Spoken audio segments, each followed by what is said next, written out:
Guys, welcome. We've got the first of the Millionaire Series, and today I'm blessed to have Shannon Robinett with us. Stick with us, and we'll be right back. You better get fired up. I'm excited. I've got a guy who I've connected with in the past. He's extremely professional, hardworking. He's got a really cool story, and today he's joining us to tell us that story and really kind of delve into, well, it's the Millionaire Series, right? So everybody we've asked on has a net worth of $1 million plus. And really the question is, how did you get it?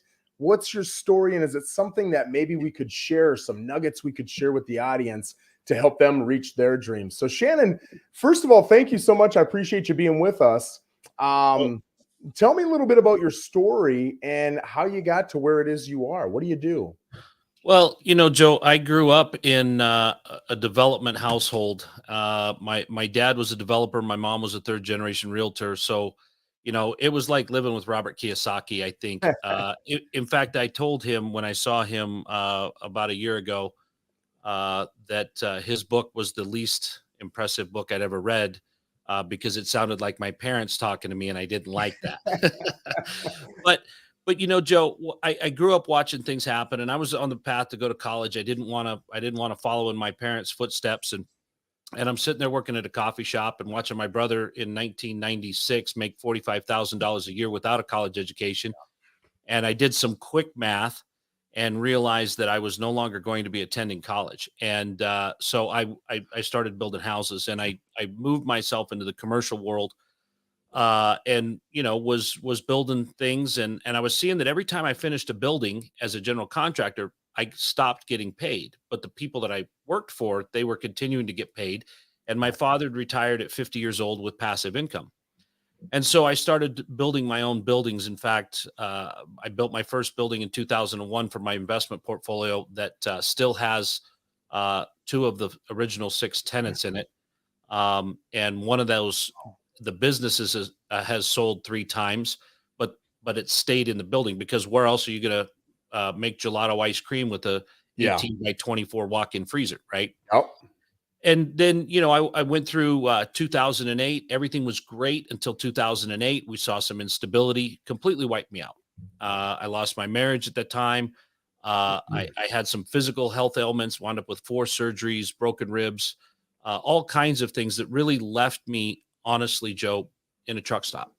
I was on the road all the time. I was trying to figure life out, but I knew that seizing opportunities was what I needed. And so I found an opportunity. I grew that and sold that. And in 2015, I stepped back into the real estate world. And so what I knew from the past came rushing forward, and I was able to build out very quickly through some strategic partnerships with other people that had money but didn't have my expertise. I was able to leverage my expertise and put myself back in the game to where, currently we've got about $65 million worth of construction projects happening right now for ourselves. And we've got 3 other projects on the board that'll put us over $150 million for next year.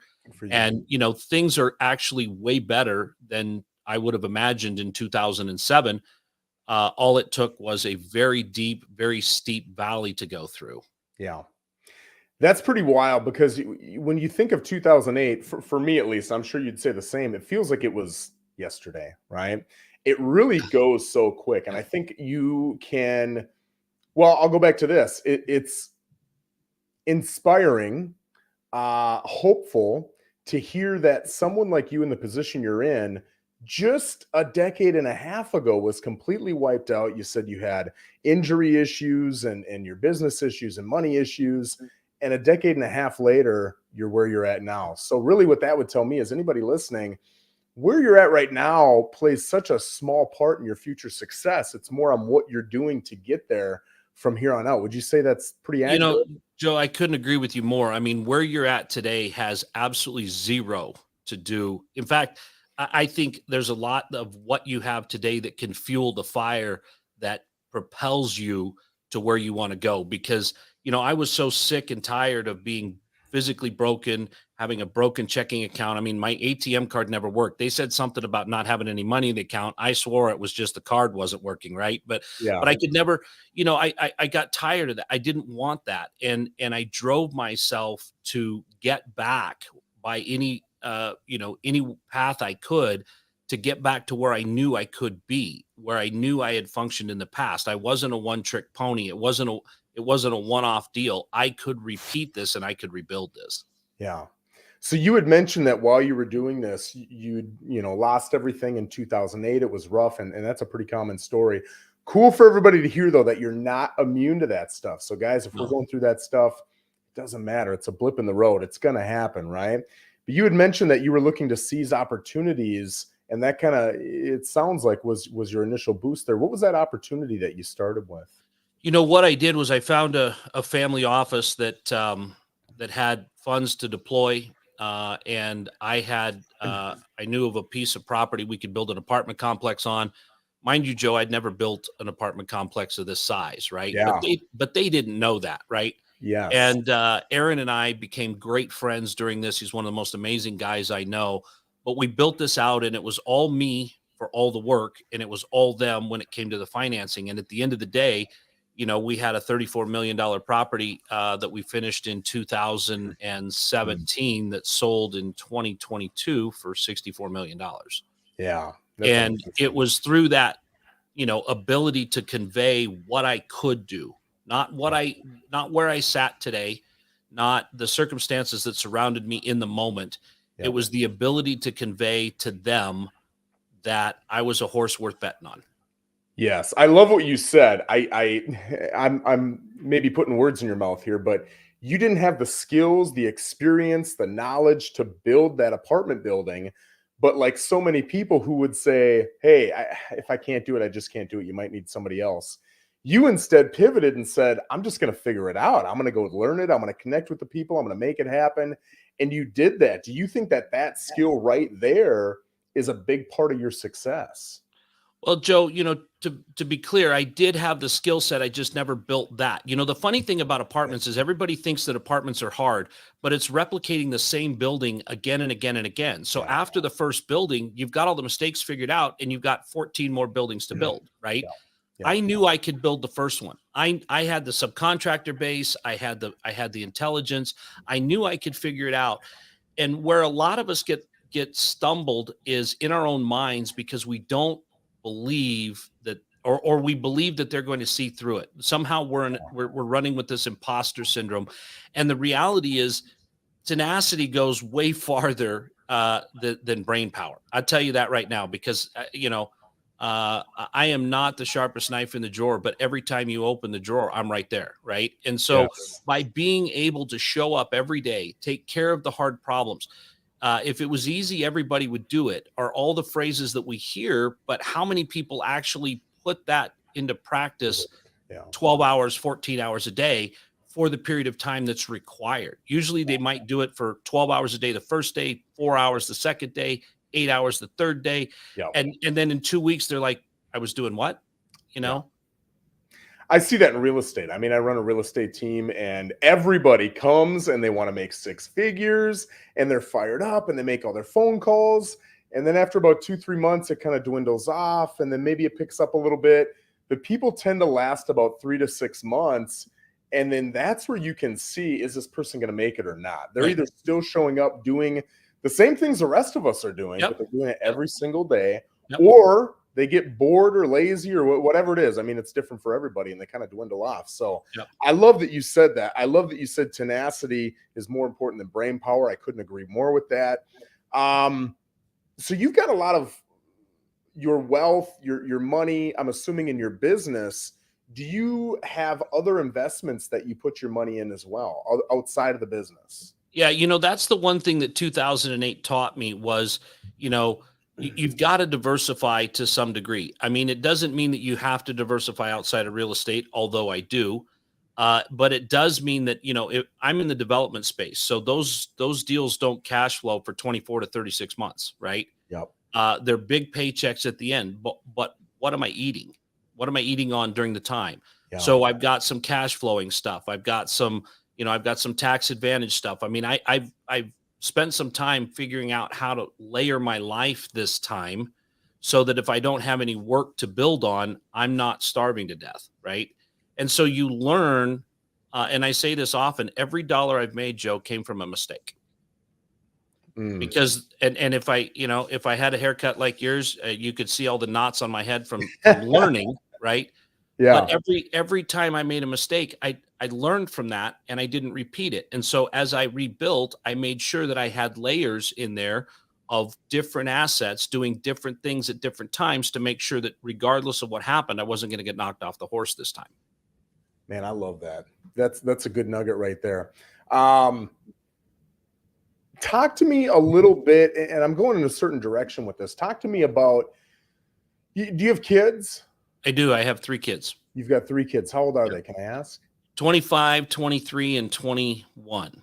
Okay, good. Yeah. So how was your relationship with your kids when it came to money? Did you have them doing chores? Did they have jobs when they were younger? Did you show them how to invest, retirement plans, all that kind of stuff? Or like what I assume most people grow up as, here's a checking account, here's a savings account, pay your bills. How did that work? Yeah. I even, I went to college for a little bit, but I didn't like it. And so I don't necessarily see the value in going to college unless you want to be a surgeon or, a lawyer or an accountant or something, but I'm not discouraging college. So when my kids came to me about college, I said, hey, that's great. Let's go learn about lending. They're like, well, what do I need to learn about lending? I said, well, I'm not going to loan you the money. So let's go talk to the bank and let's get you a student loan because they'll give you a loan. Yes. So, okay, and what's this deferred payment? Well, it means that they're going to continue to accrue interest. So we go through that whole process. My theory was you go to college, do whatever you want in college, graduate, work in your field of study for 2 years. After that, we'll have the conversation about dad stepping in to help you. Yeah. It doesn't matter if you want to get a philosophy major. You need to work in that field of study. So choose wisely. My daughter came to me, 2 years and 2 days after this, and she goes, Dad, this $500 a month student loan payment every month is killing me. Yeah. You said you'd take care of it. I said, absolutely, baby girl. So we sat down and I said, I can write the check right here and I can pay that off. Or we can invest that, make this $500 payment out of our cash flow. And at the end of that time, you'll still have this much money left. Yeah. And so it flipped the script. And now my daughter comes to me all the time about investing advice, and she's managing her own little portfolio of things that now matter to her because it affects her if she gets bad results or if she, if she's not paying attention to her investments, because then she's got to cover the difference on that student loan, And that's so amazing. I did that with their car. I provided a absolute, it ran. But all the girls ran from it, right? It was just a beater car. But I said, you got an $80 a month payment. So all my kids got jobs early because they knew they had a car payment to make if they wanted to drive, getting them used to those things. And I see that when people don't expose their children to that, they really help set them up for failure in the money management department because they don't have the skill set. They don't know where this money came from. They sure didn't have to put effort into it. Right. I mean, my youngest came to me at 14 and a half and said, I've got a job interview at McDonald's. And I go, my God, son, has it gotten so bad you've got to work at McDonald's? Yeah. And he said, well, it's the only place that will hire you at the earliest age of 14 and a half. And I need a job because I want a car. So you change that by not necessarily giving your kids everything they desire, but at the same time, making sure that they're understanding and responsible for what they have. And they understand that it takes effort to get that. Yeah. Yeah. So, okay, that's an awesome explanation of how you interacted with your kids. And a lot of those things are the same things I'm trying to do too. And I sometimes struggle with how I was brought up money-wise. And just as a parent, I think we all naturally kind of regress to whatever it was we learned from our parents. Yeah. And then hopefully a little bit of consciousness kicks in and you make little amendments and changes to hopefully get better. Yeah. So tell me, growing up, what was your relationship like with your parents and money? And say at 18, 21, somewhere around there, at that age, what was your mindset when it came to money? Were you where you're at now mindset wise, or is that something you've had to learn over time? I've definitely had to learn. My parents, my dad was a builder and a developer, and so I was always working Saturdays on the job, but we never got paid, right? Yeah. My parents early on helped my brother when I was 13 and he was 11 start a little snow cone shack, right? And let us falter in that and figure out how to do that and create a schedule and create a budget and do those things. But when I worked for my parents, I wasn't paid. And so there wasn't, I think when I look back on it, that's a lot of the reason why I didn't want to go into the same business, because I related that to I worked hard on Saturdays, I Yeah. worked hard on Sundays for you, and I got nothing out of it. I would definitely recommend that parents pay their children for chores. And then when the kid's at the grocery store or whatever and says, Mom, I want a candy bar, I want a whatever. Well, where's your debit card? Right. I Yeah. really believe in that so that children can associate. I just worked for an hour pulling weeds Yes. in the backyard for this candy bar. This is stupid. You Yeah. know, well, then why should I buy it for Yeah. you? And so I've had to relearn some of that. And the great thing about kids is, you're raising somebody's potential therapy subject, right? Because they don't come with a manual. It's And, true. and I see even now there's some things I could have done better with them about money, but they all have a general grip on it and can manage it just like I could when I got out of high school. I got married when I was 20. Life was headed that direction, and then began to run a business right away, and was doing all those kinds of things. And so I had to figure some of that out. And there was some of that I could lean back and talk to my mom and my dad about, but there was some of that I had to go find others that could help me with that, Yeah. because at the end of the day, I couldn't always be going back to mom and dad, because that was only going to take me so far. It was going to take me to their level, but I knew that I wanted to go farther than that. I love that. So where do you think your best source of financial education stemmed from? Reading. Reading. I read incessantly. I've read tons of books on taxes, on on thought processes, on mindset. I don't think you can get enough education on yourself. Everybody's always willing to go, pay for somebody to teach you, but when have you sat down and taught yourself? When have you read a book and really delved into it and took it apart and tried to figure out how to apply it to your life? It's those practical applications. And it's fairly inexpensive. I mean, you can listen to it on Audible for what, $8 a month, or you could Yeah. you could have all these different things. But at the end of the day, if you're not continuing to improve yourself, the version that you're looking at in the mirror, that's your top, that's your ceiling, and you're creating it. I love all this. So give us your top maybe 2 or 3 books that you would recommend to anybody listening right now. I love Chris Voss's book, Never Split the Difference. Yep. I Money Master the Game by Tony Robbins is a great book that combines mindset and money in a way that I think is fantastic. Obviously, if you haven't read Rich Dad Poor Dad, you gotta read that. Even though I talk smack about it, right? I think Robert will forgive me, but there's the basics there, and then it's what do you want to know? I mean, Joe, most people don't pay attention to their tax bracket, right? Yes. Anything you can get your hands on by Tom Wheelwright is great, because that's the biggest single expense in your life. Everybody's talking about wanting somewhere between a 9 and 15% return on something, and yet they don't even care that they're paying up to 37% of their income just to the federal government. In states like New York and California, over 61% of your income goes to taxes, and nobody studies it. Yeah. Right? Nobody figures out how to build a better mousetrap, because Donald Trump's he's a lot of things, but he's also not a taxpayer. Yeah. Yep. Yeah. And I always say I agree with someone like Donald Trump as well. It's the government's job to come up with the rules. It's our job to play within those rules as intelligent as we can. So Absolutely. I'm attempting to do the exact same thing. I'm nowhere near as good as Donald Trump yet, but I'm working on it, right? By reading the books and doing everything you're talking about. I love that. I just had an agent call me today, and he made a mistake, and it was a $200 mistake, but he's low on money right now. So this is a fresh business for him. Yeah. And he was pretty bummed out about his mistake. And I said, listen, you can be bummed out, or you can look at the fact that you're not going to college spending 30, 40 grand a year. You're making an income. Absolutely. And you just invested $200 and you learned how to not do something, right? Yeah. And you have the choice to go from ignorant to stupid. Because if you make the mistake again, you're stupid. Yeah. But today you're ignorant and you paid $200 for that college credit. Yes. That's the cheapest education out there, and it's practically applied in a way that he knows what box not to check on the form or to check on the form, or whatever that situation Yep. was.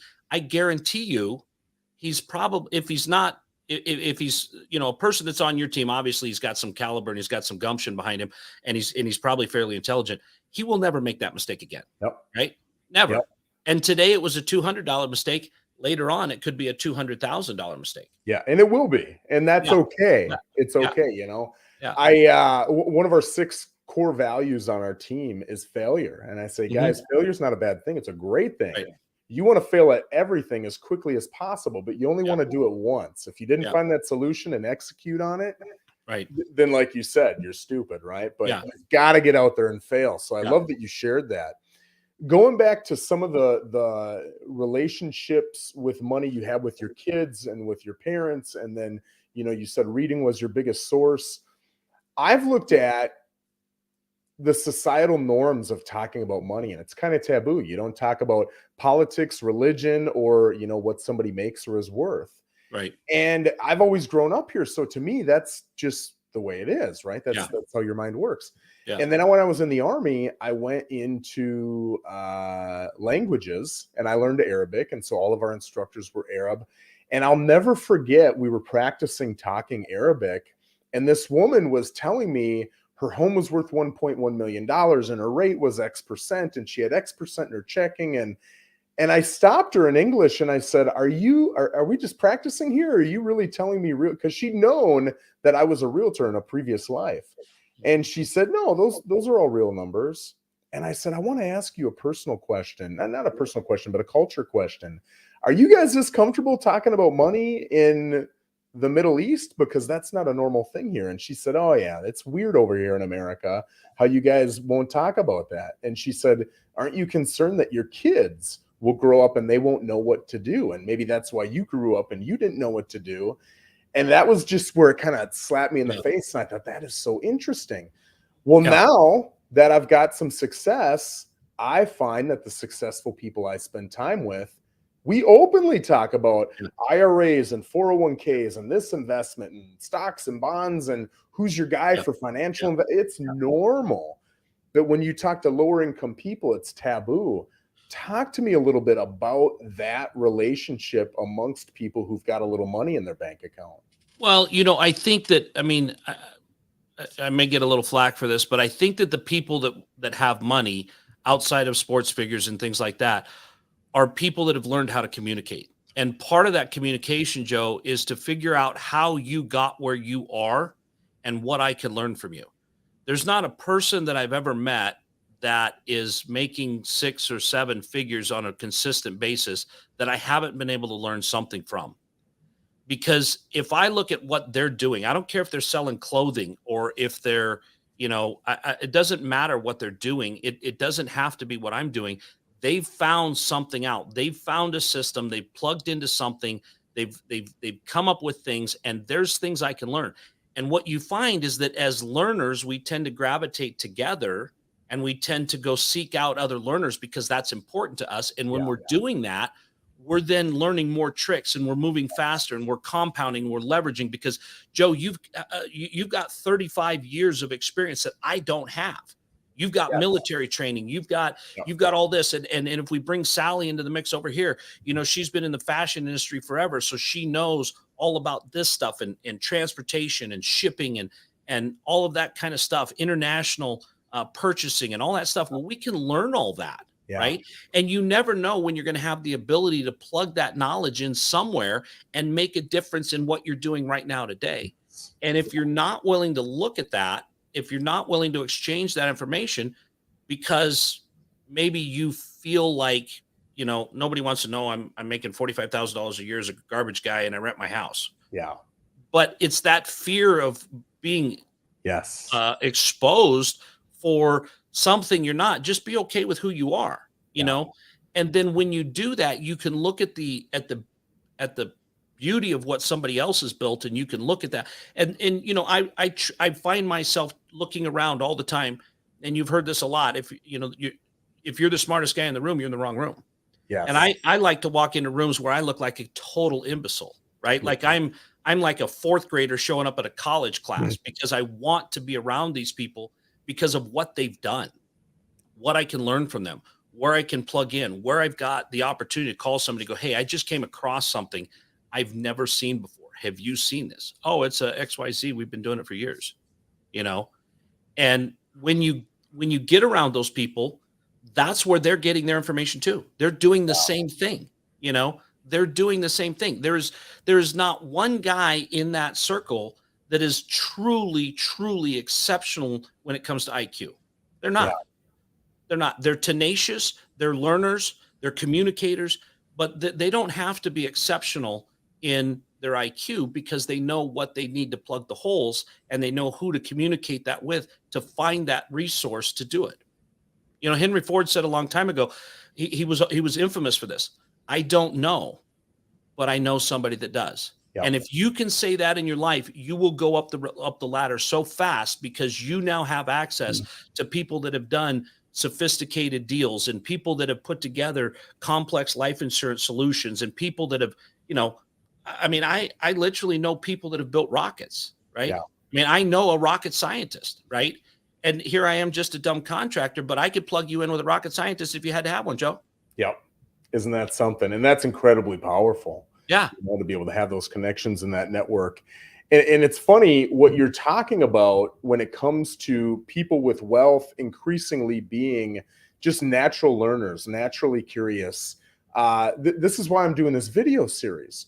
And it is for the audience that I've got, but it's also for me. You're going to say something. You said a whole bunch of it. I'm taking massive notes over here if you haven't seen. But all of this stuff is stuff that curiosity and learning and the desire to improve. I would even throw in the desire to improve outweighing the desire to look good is really what I see when it comes to top earners, wealthy people, successful people, even within real estate.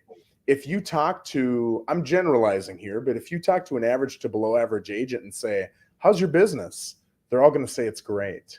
But if you talk to a top earner, they're going to respond much differently. They're going to say, well, this and this are going really well, but right now I'm having a challenging time with this. I haven't figured out the solution yet, but I'm looking into this. Have you done anything with that? Right. They want to know. And Absolutely. they're Absolutely. honest.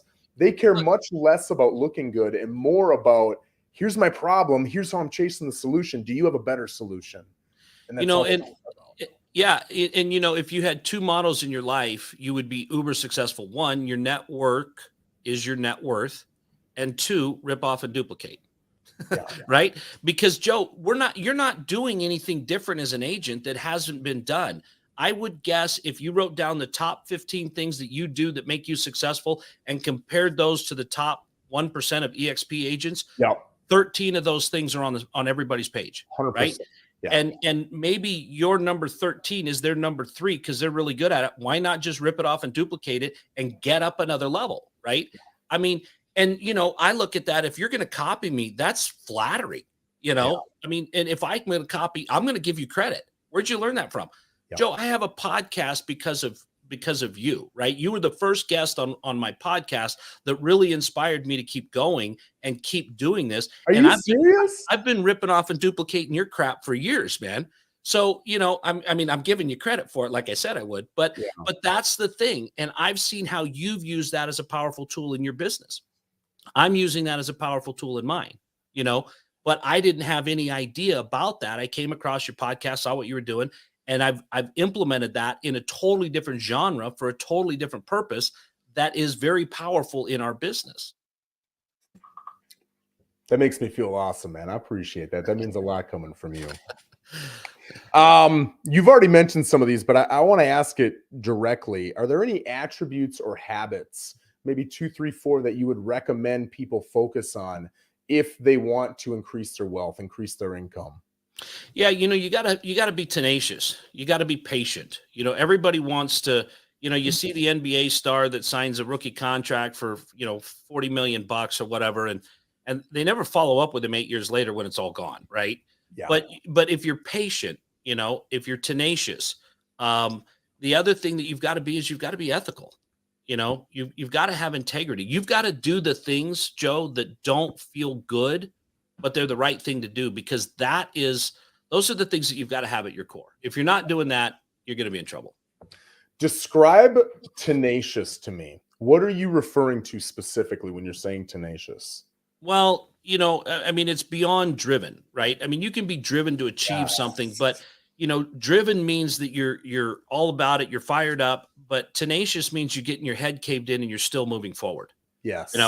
When you read a book, David Goggins' book, when you read that, you talk about somebody that is going through serious amounts of physical pain that continues to move forward. Right. He talks about, toenails popping off and he's still running, and things like that. That's tenacity. That you've left the comfort zone. You've left the happy place. You've gone through the desert. You're on the far side of hell. Right. And you are sitting there going, I can stop now. I can stop now. Yeah. But what you don't realize is it's that last 10 feet that gets you there. And there's so many people that they went through the comfort zone. They got out into the desert. They stopped.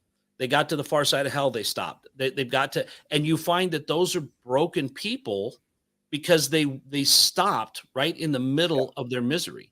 Yeah. The tenacity is what pushes you through and turns it into a life lesson that then creates value. That's beautiful. That book for me was one of the most powerful books I've ever read. I've always been very driven, very competitive. I just like to compete, right? I think I like that more than I like money, honestly. Yeah. But that book gave me a skill that I've described this to so many people, and I don't think a lot of them fully understand what I'm saying when I say it. I think you will. He talks about taking souls. When he's running and he sees these other people, it's not just about beating you or winning. It's about, I want you to feel like I'm here to destroy you and I'm not going to stop. And the only way you're going to beat me is if I die. Right. And so he builds into his persona. Michael Jordan used to make stuff up too that wasn't even true. Right. To create animosity between him and whoever, because it fired him up. Yeah. But I will be sick some days and I'll show up to our team meetings and I'll cough and they'll say, "Oh, are you under the weather?" And I'll say, "Yeah." And they're like, "I'm sorry." And I'm like, "I'm not. I hope I get worse." I have it in my mind. I hope it gets tougher. I hope it gets worse. I hope I have more adversity. And just, it sounds sick, but that mindset allows the adversity to come in and it doesn't get you down. It does the opposite. It fires you up. Right. And you're not going to get rid of adversity. The bigger you get, the more you're doing, the bigger the adversity gets. It doesn't. Well, and now it's coming at you from 3 sides, and then you're up another rung on the ladder, and it's coming at you from 4 sides, and you're managing more people, and you've got more drama, and it never eases up. And if you can't handle this, you sure as hell can't handle what's coming. Yeah. So I think this is a very important question for anybody listening who truly wants to do what you're doing. A lot of people would say, Shannon grew up and he had rich parents, or he was given, a trust fund, or his college was paid for, or he's white, or he's a male, or whatever it is, right? Whatever thing you were given that you didn't earn. Do you think that where you've gotten is attainable by more than 50% of people in America? I don't know why everybody cannot attain it. I'm being honest. I'm not that smart. But I show up, I work harder. I will outwork anybody you put beside me. Boom. Right? Yes. And I mean, I remember the largest builder in Idaho wanted to build a new building, and nobody would give you his cell number, right? You could not get a hold of this guy. He was a ghost. Yeah. I started showing up at his office at 4:00 in the freaking morning, right? Yeah. After 6 meetings of showing up at 4:00 in the morning and showing him different drawings, I had the contract to build his building, right? Yes. But nobody else wanted to do that. There were other companies. They were like, why didn't we get it? Because you weren't there at 4. Yep. And if you're not that person, then please do yourself the favor and don't dream big. Because that's the only difference between that is literally, it's not about going the extra mile. It's about going the extra 6 miles, the extra 7 miles. It's about putting in the work. And so many people think that it's going to be easier than it is, and it's harder than you can imagine. Yeah. It's harder than you can imagine, but you have the skill set to do it. Yes. And you only need the tenacity and the commitment to get there. And then you can have everything you ever want. Yep. That's beautiful, man. That's beautiful. A lot of people say, chase your passion.